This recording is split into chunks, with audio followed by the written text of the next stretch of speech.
Je me posais une petite question. Est-ce qu'il y a des misophones dans la salle? Vous savez ce que ça veut dire, non? Non. Alors, je vous rassure tout de suite, c'est pas des mecs qui parlent à leur bol de soupe au restaurant japonais. Hein. Genre,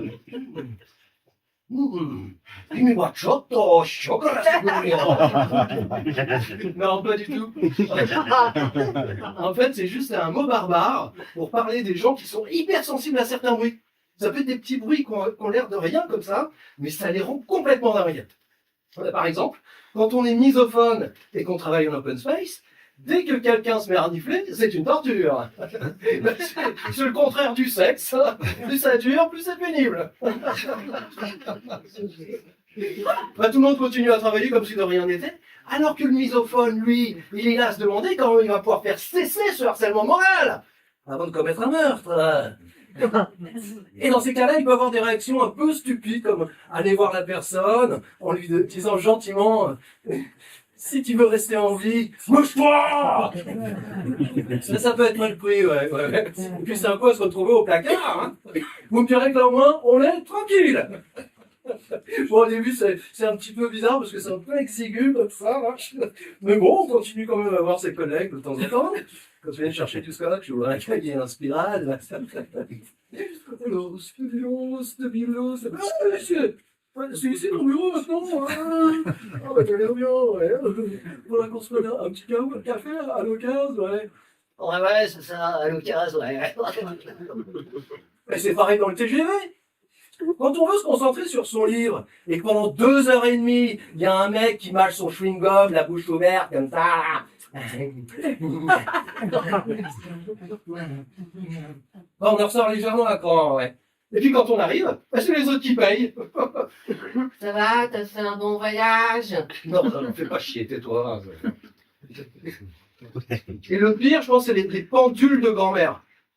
Vous savez, avec leur tic-tac sournois, là. Non, mais le mec qui a inventé ça doit être un Suisse psychopathe. Oh tiens, pour bien leur rappeler que le bon ballon vers l'avant est lancé, je vais leur rajouter un coucou, la gueule et tous les corners, c'est pas mal ça. Non, mais ça va être le même sadique qui a inventé le putain de goutte à goutte au robinet de la salle de bain, hein. Parce que moi, porte fermée, tête sous l'oreiller, je l'entends quand même, ça me rend complètement large. Mais bon, mec, qu'est-ce que vous voulez, c'est ça l'hyperconnectivité cérébrale. Et ça, c'est pas moi qui le dis, hein. C'est le docteur Simès. La misophonie, ça n'est pas une maladie. C'est un handicap. Et on peut rien y faire. Voilà, ça fait 30 €. Ah ouais, super. En fait, ça rend ma vie hyper pourrie, en fait. Mais et l'inclusion dans tout ça? L'inclusion dans tout ça, elle vous dit merde.